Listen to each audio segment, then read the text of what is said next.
Now, we did a full like 20-30 minute interview last year.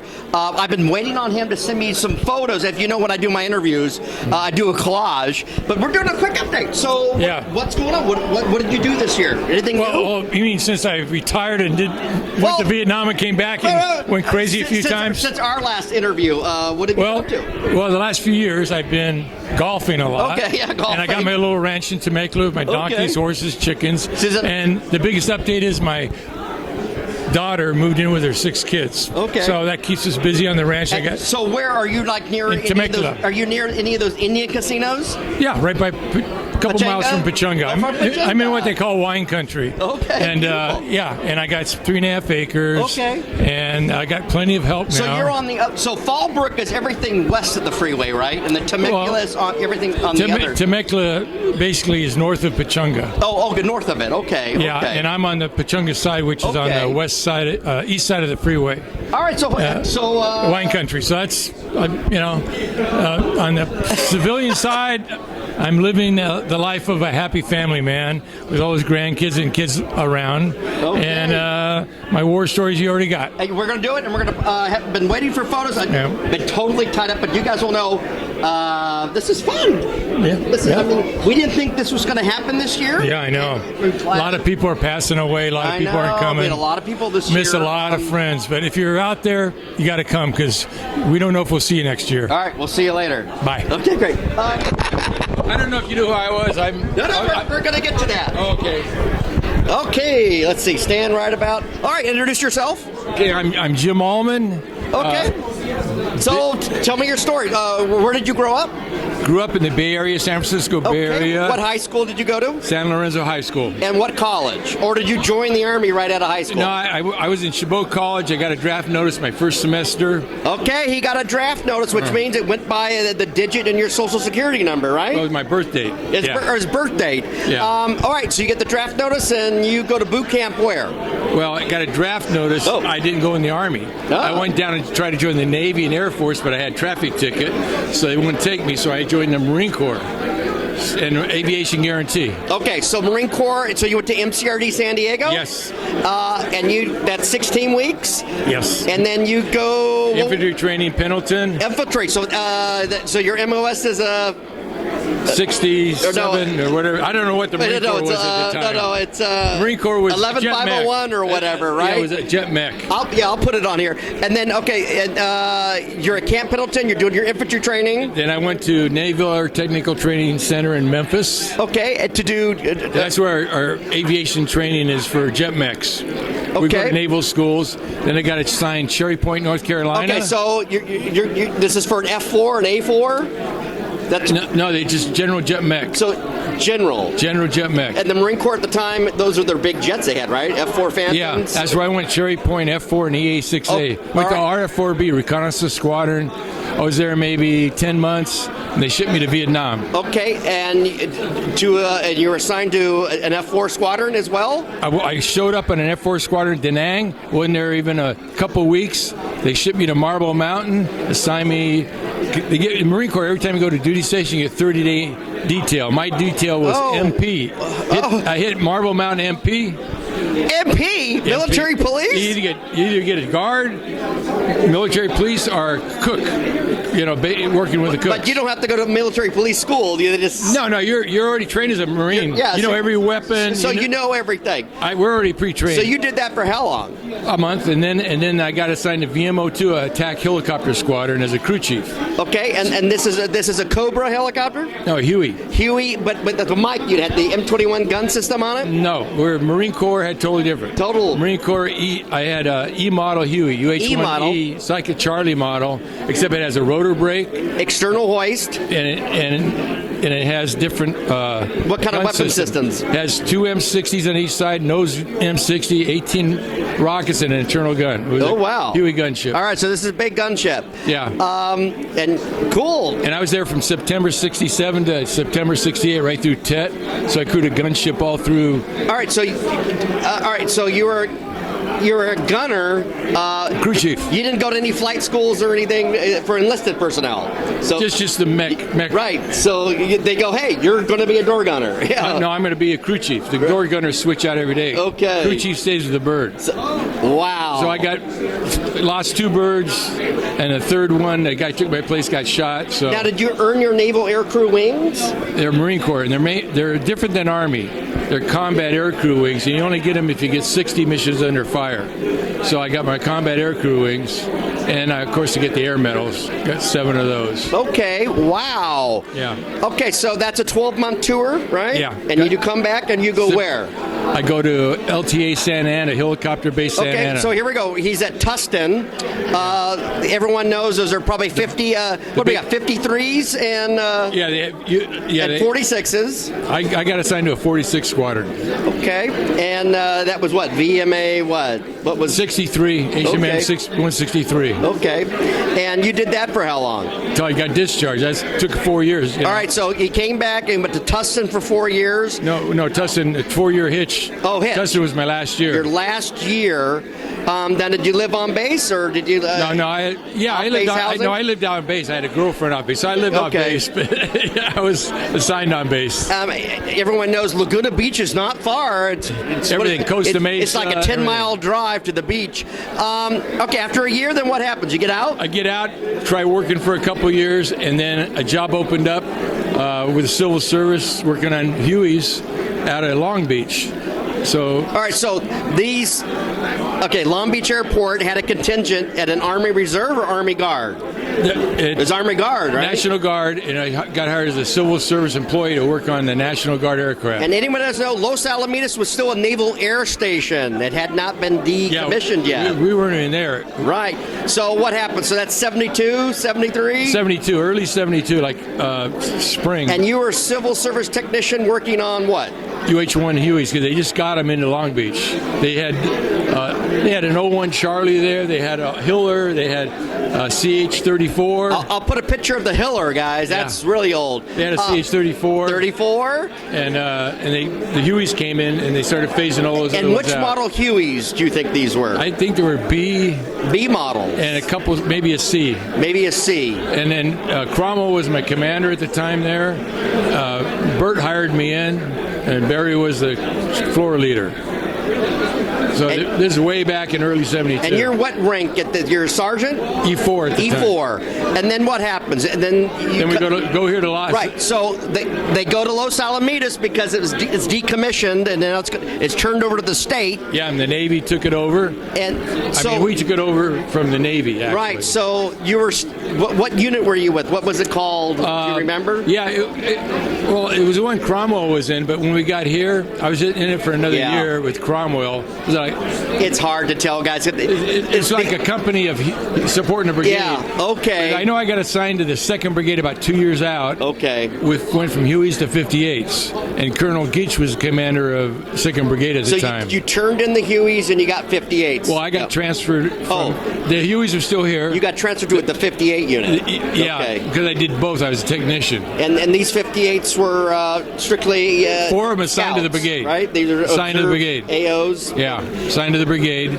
And then from there, I went back to A Company and was a... Now you're still civil service then? I'm civil service the whole time, but my weekend... Which is the same thing as a technician, federal technician, I was a technician. Right? Yes. Yeah, and I spent 34 years in the Guard, but... Oh, wow. Yeah. Retired. So you officially retired when? 2002. Wow, here at Los Alamitos. Yeah. Wow. And so I know all the... So you've moved around, I've been here, I did everything from... Sergeant Major. Now, did you crew on any of these aircraft on flight status? Yeah. Oh, you did? Okay. Yeah, for like 15 years. Okay, wow. Shit. Maybe 20 years. Finally, and then I kept getting promoted, and they took me off flight status. I understand. TI, Flight Platoon Sergeant. Now, like we've told you guys before, I was like the longest running E5. 17 years I was an E5. You're kind of like me. Because I knew as soon as I make E6, they're going going to kick me off flight status, Well, or you're not going to fly as much. Yeah, you have non-crew at E6. I was non-crew. And my E7, your chances of flying are 0. Yeah. So, I love flying too. Yeah, I got about 15 years under my belt flying. That's all. I mean, hey, it's different strokes for different folks. Yeah. You know. All right. So, what do you do now? Oh, I'm retired. Officially retired. I got a little ranch in Temecula. So you're retired from the military, and you're retired as a federal civil service technician. Now, little twist in the technician side. Okay. Stayed in the Guard, went all the way up to brigade headquarters first sergeant when they activated the brigade. Okay. I was the first sergeant. Then came down to division. That was after I left A Company. So I covered all the main places. Which is Fresno, right? Yeah. Stockton, and then Mather. all around here. I didn't go up that far. No, I didn't go to Mather. Brigade Fresno was far enough. Brigade was out. But what hurt as a technician, in the 80s, I hurt my lower back. All right. And as a technician, they said you can't hold your job unless you work full-time. I had a part-time thing. Yeah. So I went back to college, got a BS degree, went to work for Rockwell on the B-1 bomber, and did flight control maintenance trainer, developed it. All right. We're going to stop, and I'll be right back. All right, so let's talk about North American Rockwell and the B-1 bomber project. Now, we know the first one, the A models, was all good until Jimmy Carter killed it. Yes. And then Ronald Reagan was elected in 81, and he restarted up, and that became the Bravo model, the B model. Yeah. And then that's how you, so what did you do? You applied one day and you're Well, they needed people because they were redesigning the B-1, and they're doing a maintenance trainer. Okay. And they needed someone that could do flight controls and new computers. Okay. My degree was in computer science, Oh. and I also had a big background in aviation, which I was still in the reserves. So I helped develop. Actually, I was in charge of the flight controls on the B-1 maintenance trainer development. Now, you worked here in El Segundo, or was it? El Segundo's the main office. It was Carson. It's a little Carson. Carson had a satellite shop with all the engineers. Okay. The main engineers were out of El Segundo. They just had like one or two people. Right. And we'd talk to them. So I got to know the B-1 really well. Now, did you go out to Palmdale a lot, I guess? Not that much. They were building it out there. We went out once or twice. Okay. But it was all here in Carson. Yeah, most of the development was here in Carson. Wow. We went out to the contractors because we wrote the requirements, then we had to inspect it, then we had to do it.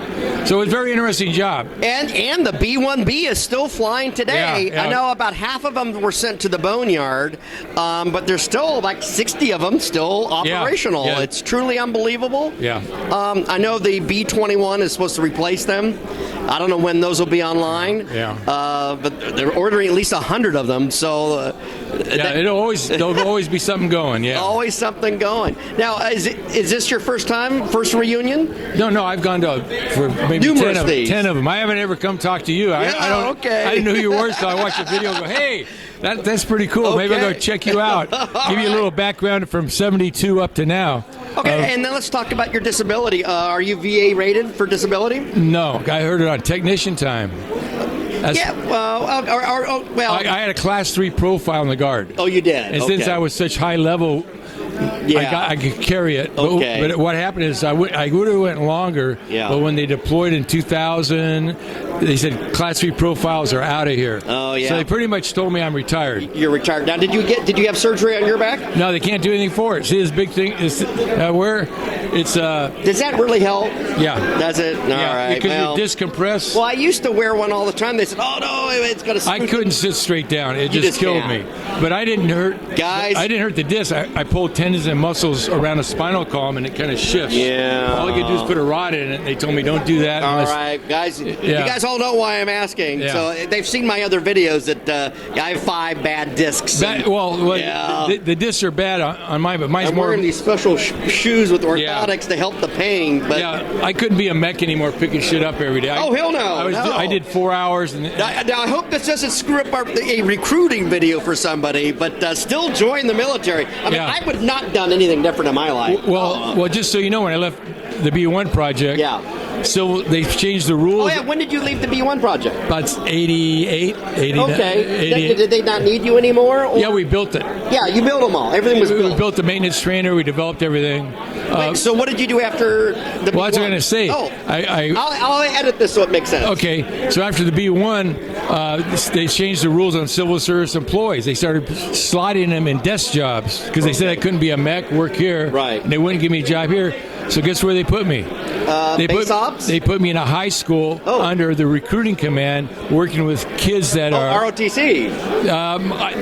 They put me in a continuation school where the kids were having a hard time. What? Yeah, in a continuation school, working with troubled kids Wait a minute. to get them into the guard. Wow. Yeah, so I tutored the kids and was in a classroom working with a teacher, developing all the kids that want to go in the military. I don't care what branch it was. They used to be called California State Military something. Remember, it was an old program. That was a recruiting command, and they put me in their command, and I was the only guy in the state assigned to that command because of my disability.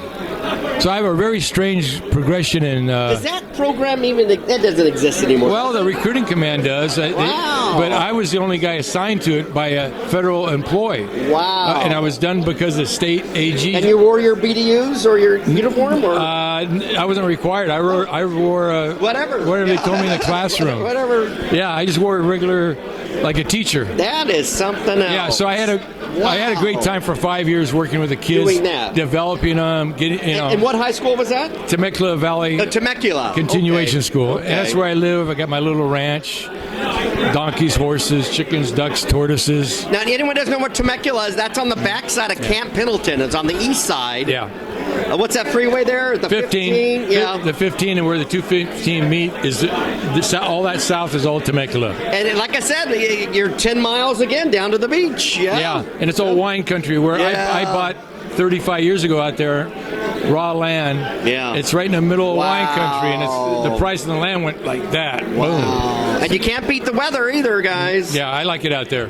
All right, so it's been fun, and we'll see you next time. Yeah, I'll see you guys. I missed for many, many years. All right, we'll see you later. Yeah. This is fun.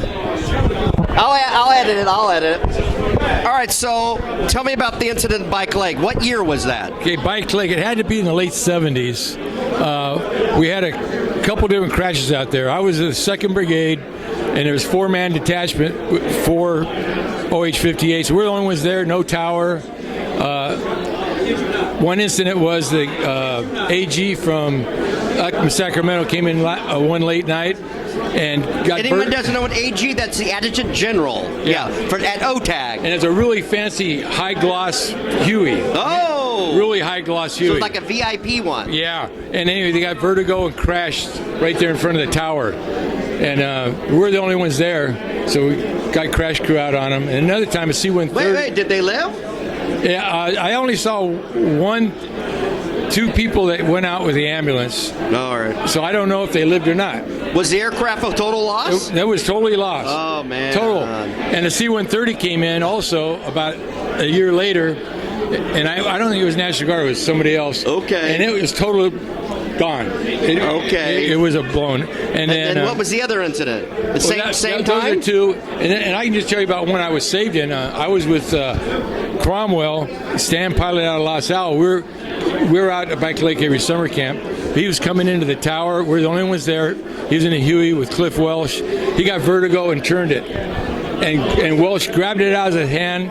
We're 50 feet off the deck and leveled it and said, I got it, and we came in okay. Oh. It's so easy to get vertigo.